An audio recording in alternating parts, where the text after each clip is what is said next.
The message came on a Tuesday afternoon while I was reviewing case files in my chambers.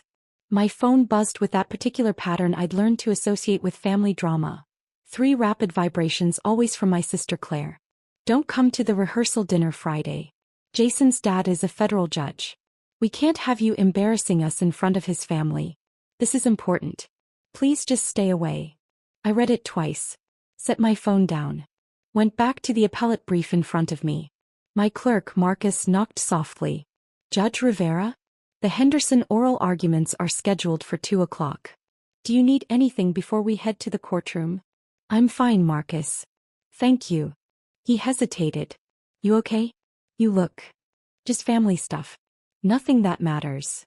That was the truth. After 38 years, I'd learned exactly how much my family's opinion mattered. Which is to say, not at all. I was the mistake child. Mom and Dad made that clear from the beginning. Claire was planned, wanted, celebrated. I arrived 3 years later. Unexpected, inconvenient, expensive. Claire got piano lessons. I got hand-me-down shoes. Claire got SAT prep courses.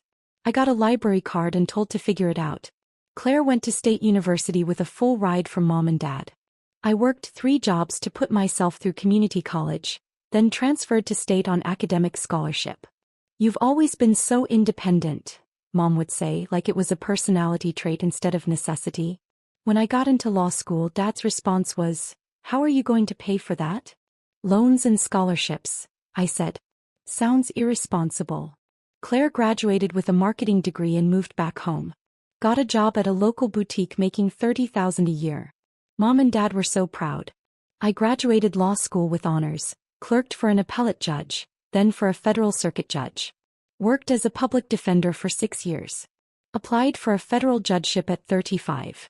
When I got the appointment, I called to tell them. "That's nice," Mom said. "Claire just got promoted to assistant manager. We're taking her to dinner to celebrate."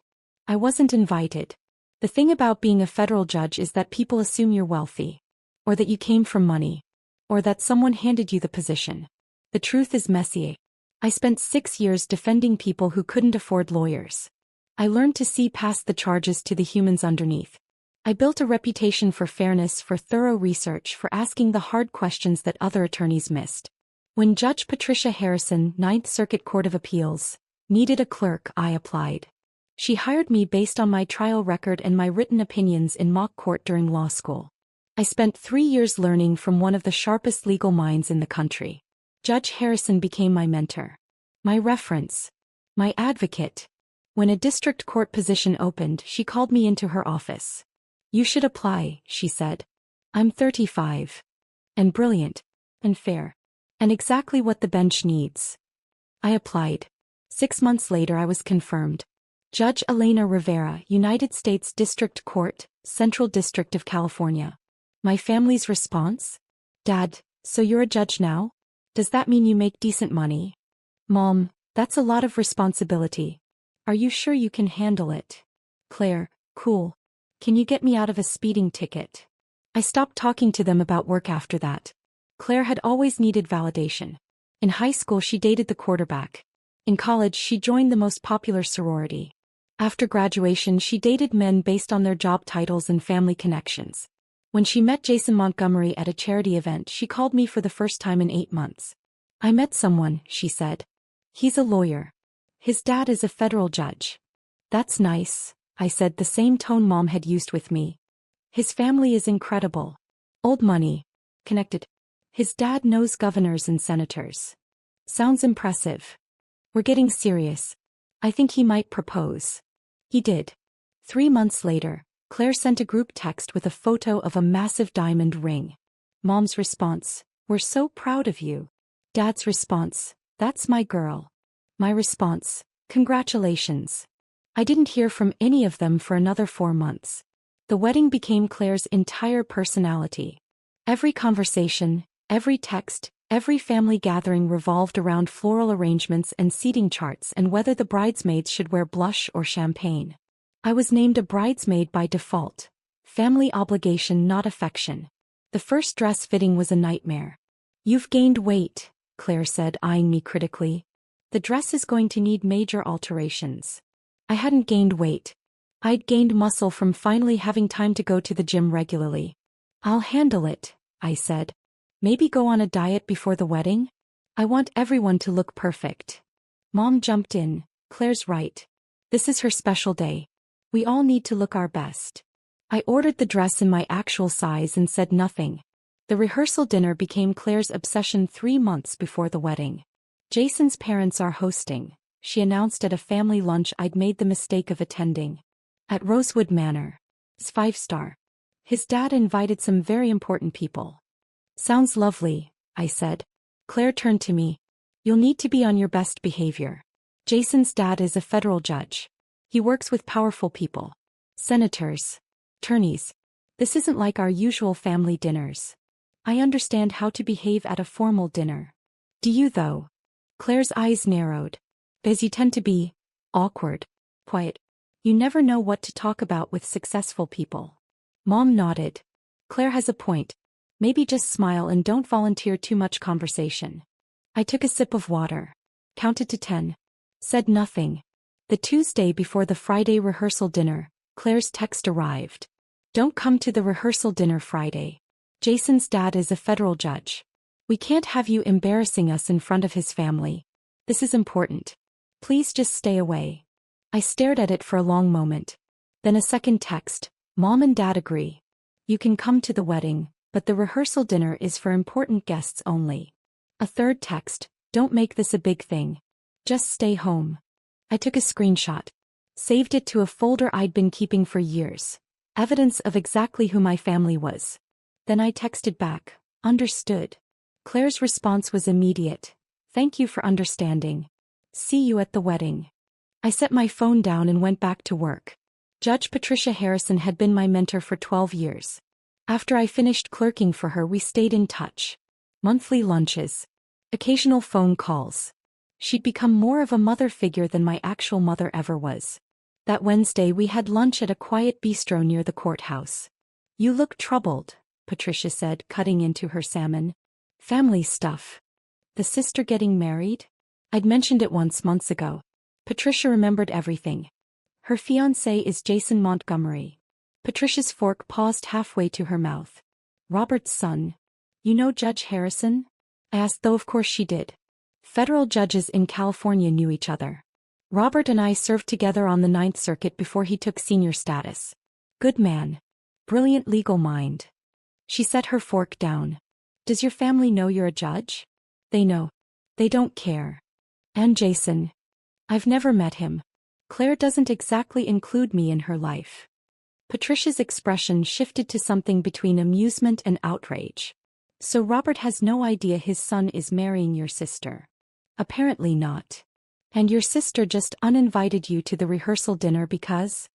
Because she doesn't want me embarrassing her in front of a federal judge.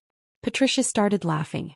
Actually laughing, the kind that drew looks from other tables. What? Elena, Robert is hosting the dinner at Rosewood Manor, correct? That's what Claire said. I'm invited. Robert invited me 3 months ago. We've been friends for 25 years. Patricia pulled out her phone. I'm bringing a guest. You. Patricia, I don't think. You're coming. As my guest. Robert will be thrilled to see you. We'll let the evening unfold naturally. This feels like chaos. It feels like justice. Patricia's smile was fierce. Your family has spent your entire life dismissing you. Time for a reversal. Friday arrived with California sunshine and my complete indifference to Claire's wedding drama. I had a morning docket, 3 motions to dismiss, 2 discovery disputes and a sentencing hearing. I handled them with my usual attention to detail, signed the necessary orders and left the courthouse at 3 o'clock. Patricia had insisted on picking me up.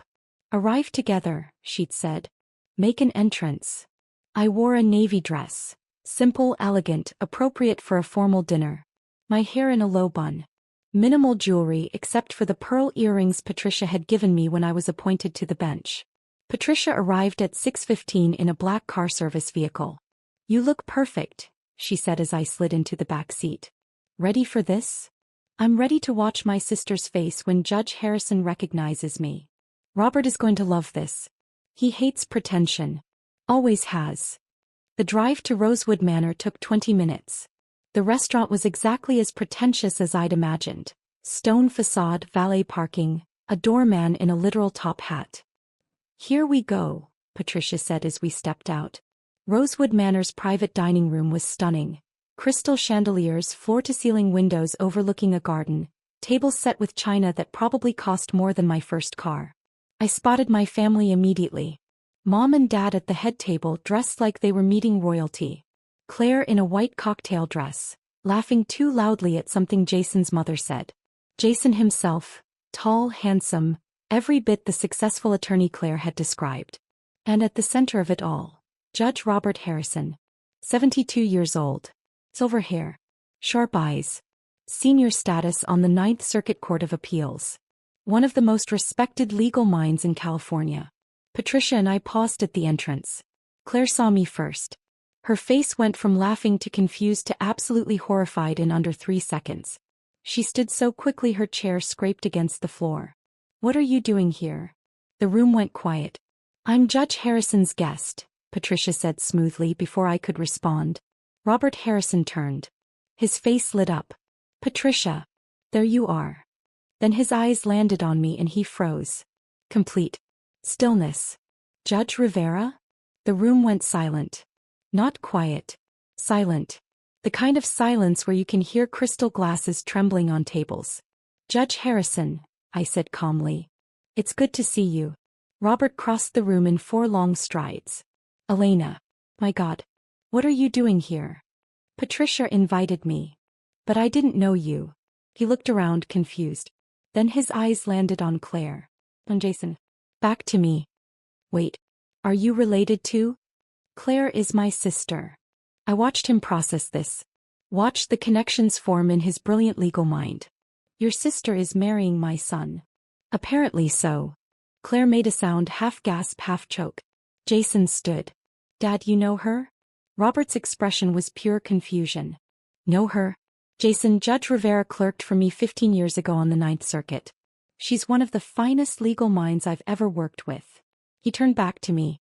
"I had no idea you were related to Claire." "We don't exactly advertise our connection," I said. Patricia was smiling like Christmas had come early. Claire's fork hit her plate with a clatter that echoed through the silent room. "You're a judge." Claire's voice cracked. "You're actually a federal judge?" "District Court," I said. "Central District of California." "Since when?" 3 years. "You never told us." "I did. The day I was appointed. Dad asked if I made decent money. Mom asked if I could handle the responsibility. You asked if I could get you out of a speeding ticket." Robert Harrison's expression darkened. "I'm sorry, what?" Mom jumped in. "Elena, this isn't the time." "Actually, Virginia, I think this is exactly the time." Patricia's voice cut through the room like a gavel. "Your daughter has been a federal judge for 3 years. She's presided over hundreds of cases. She's one of the most respected young judges in California. And you didn't think that was worth celebrating." Dad stood. "Now wait just a minute. Sit down, Frank." Robert's voice had the weight of decades on the bench. "I want to hear this." Jason was staring at me like I'd grown a second head. "You're Judge Elena Rivera?" "Yes. I cited your opinion in Rodriguez versus State last month. The Fourth Amendment search case. I remember that case. Your analysis was brilliant. I used it to win a motion to suppress." He looked at Claire. "You told me your sister worked in. What did you say?" "Customer service." Claire's face had gone from white to red. "I said she worked with people. You assumed." "No." Jason's voice was quiet but firm. "You specifically said she worked in customer service. You said she'd never amounted to much." The silence that followed could have shattered glass. Robert Harrison pulled out a chair. "Elena, please sit. I think we all need to talk." Patricia and I sat. The entire room remained frozen. "How long have you known my father?" Jason asked, still standing. 15 years. I clerked for Judge Harrison after law school. Then I worked as a public defender for 6 years before my appointment to the district court." "Public defender," Robert said warmly. "You were one of the best. I remember reading your briefs. You had a gift for finding the human story inside the legal arguments." Mom tried again. "Elena never told us any of this." "Because you never asked." Patricia's voice was ice. I've known Elena for 12 years. She's mentioned her family exactly 3 times. Each time, it was to explain why she was spending the holidays alone. That's not fair, Dad said. Isn't it? Patricia pulled out her phone. Elena, may I? I nodded. She showed the screen to Robert. This is the text Claire sent Elena on Tuesday. Robert read it. His jaw tightened. Don't come to the rehearsal dinner. Jason's dad is a federal judge. We can't have you embarrassing us. That's out of context, Claire said desperately. Is it? I pulled out my own phone. Found the folder. Here's the text from my law school graduation. Can't make it to your graduation. Claire has a job interview. Here's the one from my judicial appointment. That's nice. Claire got promoted to assistant manager. Here's the one from my first published opinion. No response at all. Jason sat down slowly. How did I not know any of this? Because I never told you about my family, Claire whispered. I said we weren't close. You said your sister was a loser who never made anything of herself. The words hung in the air like a conviction. Robert Harrison was a federal judge. He'd spent 40 years reading people, evaluating credibility, finding truth in the spaces between words. He looked at my parents. At Claire. I think, he said quietly, we need to understand exactly what happened here. Robert Harrison didn't yell. He didn't need to. His questions had the precision of a scalpel. Claire, when did you last have a meaningful conversation with your sister? We talked at Christmas. About what? Just family stuff. Did you ask about her work? She doesn't like talking about work. I laughed. Actually laughed. That's not true. You've never once asked about my work. Not in 15 years. Virginia, Frank, Robert continued, when was the last time you visited your daughter? Attended one of her events? Celebrated her accomplishments? Mom looked cornered. Elena is very private. She doesn't like us fussing over her. That's a convenient interpretation, Patricia said. I've watched Elena give keynote speeches at legal conferences. She's argued before the Ninth Circuit. She's been featured in California Lawyer magazine. She's the youngest federal judge appointed in this district in 20 years. Are you telling me none of that was worth acknowledging? Dad's face was red. She never invited us to any of those things. Because you never came when she did invite you. Kept my voice level. Professional. The same tone I used in court. I invited you to my law school graduation. My swearing-in ceremony. My first oral arguments as a federal public defender. You said you were busy. Every single time. Claire was crying now. Quiet, desperate tears. I didn't know you were successful. You never said. I did say. You didn't listen. There's a difference. Jason stood and walked away from the table. Just stood near the windows staring out at the garden. Robert watched him. Then turned back to my family. Here's what I understand. You have a daughter who put herself through college and law school. Who clerked for federal judges. Who built a career defending people who couldn't defend themselves. Who was appointed to the federal bench at 35 years old. And your response was to, what? Ignore her? Dismiss her?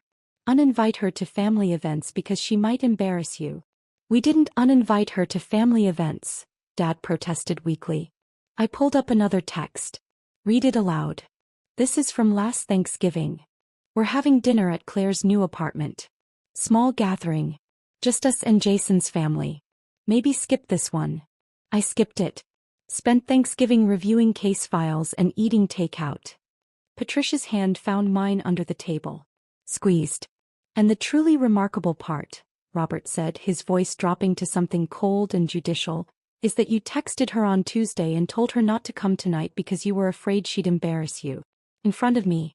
A federal judge. He shook his head. I've seen a lot in 40 years on the bench. But this is a special kind of cruelty.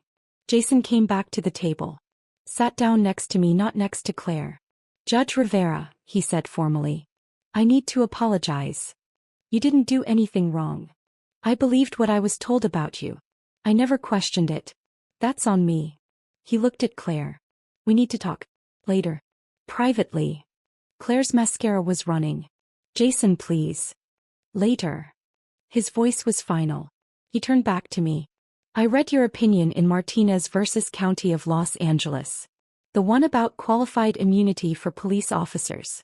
It's the most thorough analysis of Fourth Amendment protections I've ever seen. I used it in a civil rights case last year. How'd it turn out? We won. My client got a settlement. Justice served. He paused. Because of your legal reasoning. Robert was nodding. Elena's Martinez opinion has been cited in 17 cases across 4 circuits. It's becoming precedent. She's changing law. Mom made a small sound. 17 cases? 18 now, I said. The Second Circuit cited it last week. The enormity of it was finally hitting them. Not just that I was successful, but that I was influential, respected, known in legal circles they'd spent months trying to impress. How much does a federal judge make? Dad asked because of course he did. $233,000 a year, I said. Plus benefits. Lifetime appointment. His face went pale. I also own my own home. 3-bedroom Craftsman in Pasadena. Paid off last year. I have a retirement portfolio worth approximately $1.2 million. I drive a paid-off Tesla. I have no debt. Kept my voice even. But thank you for asking about my financial stability. Only took 38 years. Claire was sobbing now. Full heaving sobs. Jason handed her a napkin. Said nothing. Patricia Harrison had been quiet for several minutes. Watching. Evaluating. Now she leaned forward. I want to tell you something about your daughter, she said to my parents. Something you should have known but apparently don't. Mom looked terrified. Dad just looked defeated. When Elena clerked for me, I had her working 80-hour weeks. Federal appellate cases are complex. Demanding. Most clerks burn out in a year. Elena thrived. She saw patterns other clerks missed. She found case law that changed outcomes. She wrote bench memos that I sometimes used verbatim in my published opinions. She turned to me with something like pride. After she left my chambers, I recommended her to every federal judge who would listen. When the district court position opened, I personally called 5 senators to advocate for her appointment. Because she wasn't just good. She was exceptional. I didn't know you did that, I said quietly. Because you don't seek credit. You just do the work. Patricia looked back at my family. And that's who you dismissed. That's who you told not to come tonight because she might embarrass you. Robert Harrison stood. I think we need a moment. Jason, Elena, Patricia. Would you join me in the garden? I need some air. We stood. Left my family sitting at the table. As we walked out, I heard Claire say to Mom, "What do we do?" Mom's response, "I don't know." The garden behind Rosewood Manor was beautiful. Stone paths, night-blooming jasmine, soft lighting that made everything look like a painting. Robert lit a cigar. Offered one to Jason, who declined. "I'm sorry," Robert said to me. "I had no idea Jason's fiancé was related to you. If I had known." "You would have what?" "Told him not to marry her." "No. But I would have insisted she treat you with respect. I would have made sure Jason knew who you were." Jason was pacing. "I feel like an idiot." "You're not an idiot," I said. "You believed what you were told. That's normal. But I'm a lawyer. I'm supposed to verify sources. Question assumptions." He stopped pacing. "Instead, I just accepted that my fiancé's sister was nobody important. In fairness to you, that's what my family has always believed." Patricia was watching me carefully. "How do you feel right now?" "Honestly, vindicated. But also sad." "Sad. Because this didn't have to happen this way. If they just cared. Even a little. We could have had a relationship. They could have been proud." I looked back at the restaurant. But they weren't capable of that. Robert took a long pull on his cigar. "What do you want to happen now?" "What do you mean?" "Do you want me to end this dinner? Send them home?" "I'm hosting. I have that authority." I considered it. The power in that moment was mine. Complete reversal. I could humiliate them the way they'd humiliated me for years. But that wasn't who I was. "No," I said.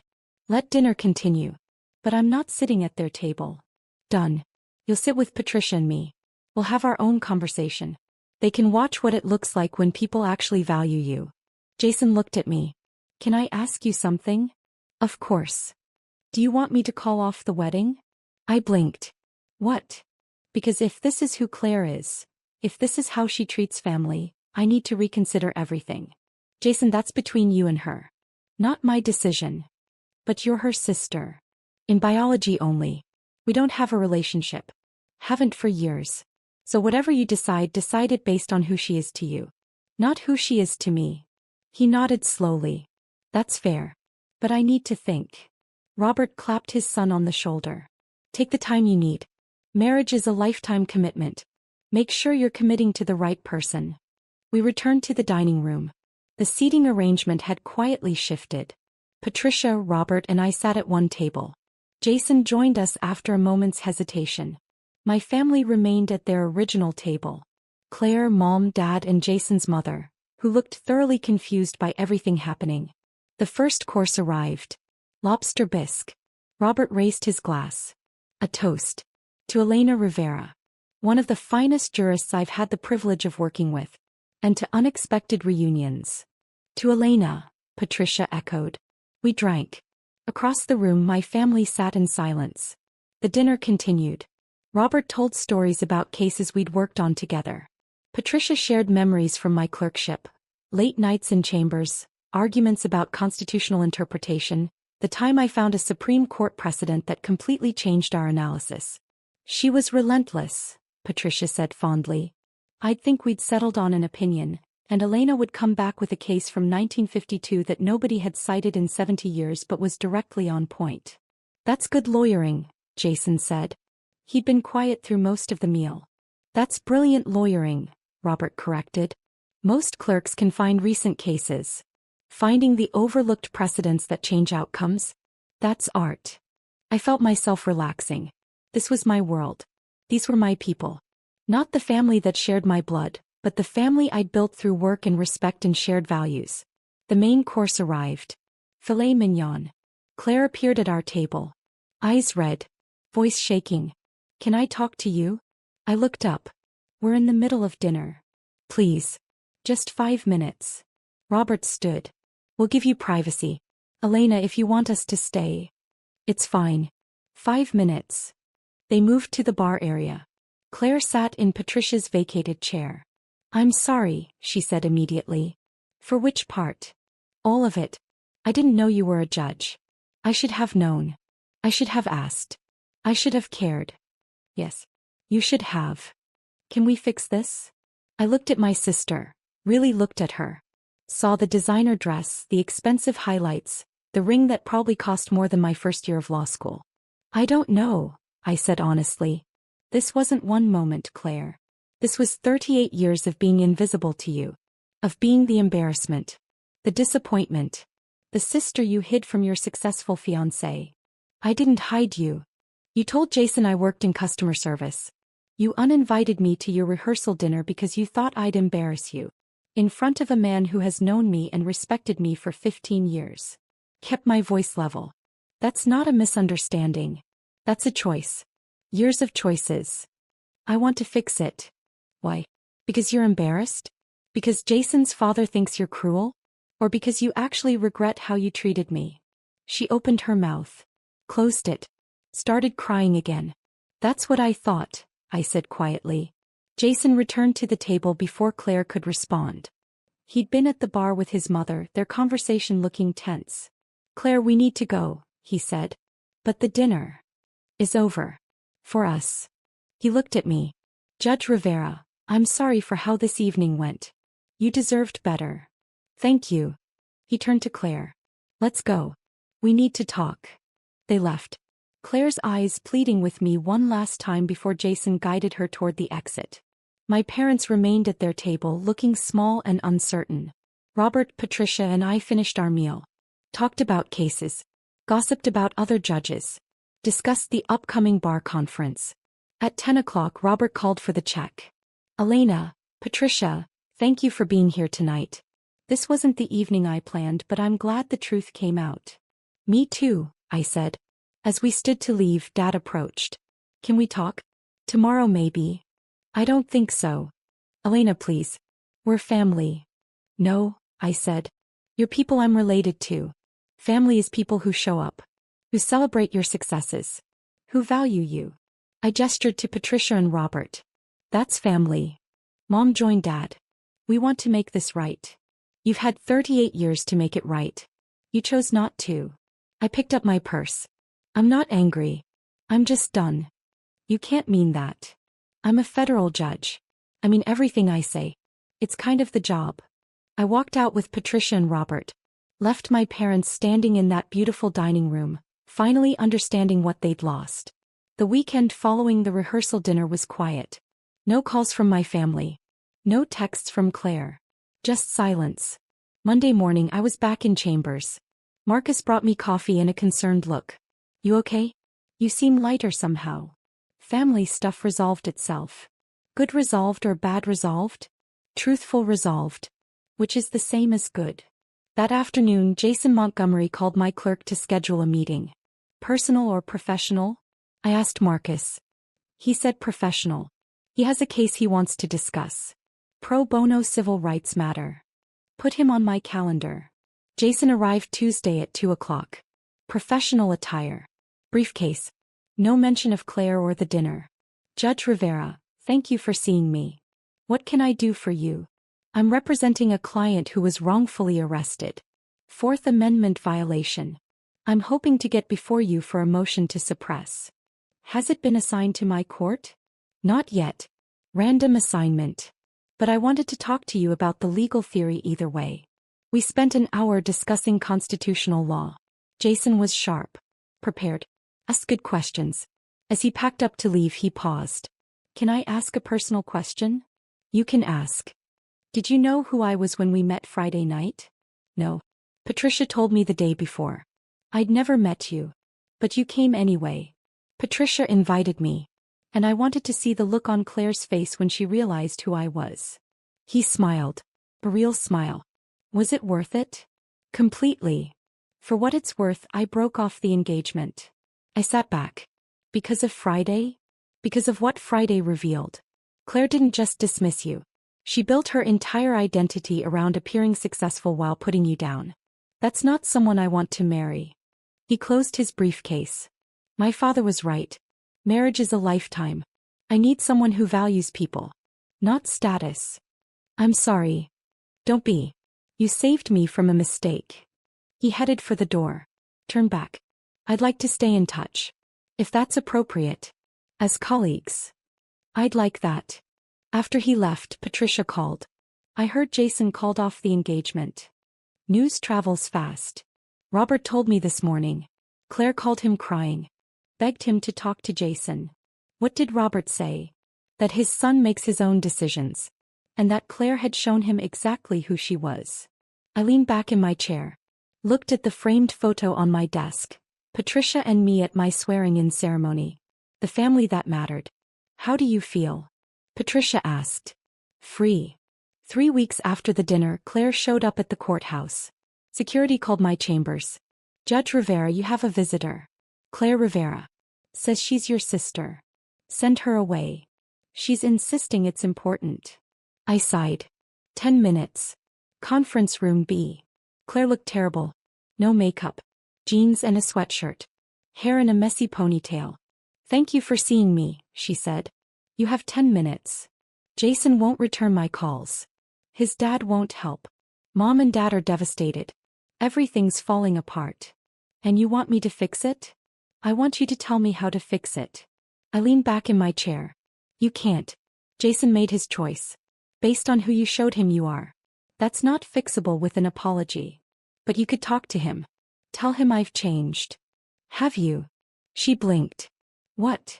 Have you changed? Or are you just upset that you lost something you wanted? Silence. That's what I thought. I stood. Claire, I'm going to tell you something and I want you to really hear it. You spent 38 years treating me like I was worthless. You convinced yourself I was a failure to make yourself feel successful. And when the truth came out, when you realized I was everything you pretended to be, your first instinct wasn't to apologize. It was to figure out how to use my connection to fix your problem. That's not. It is.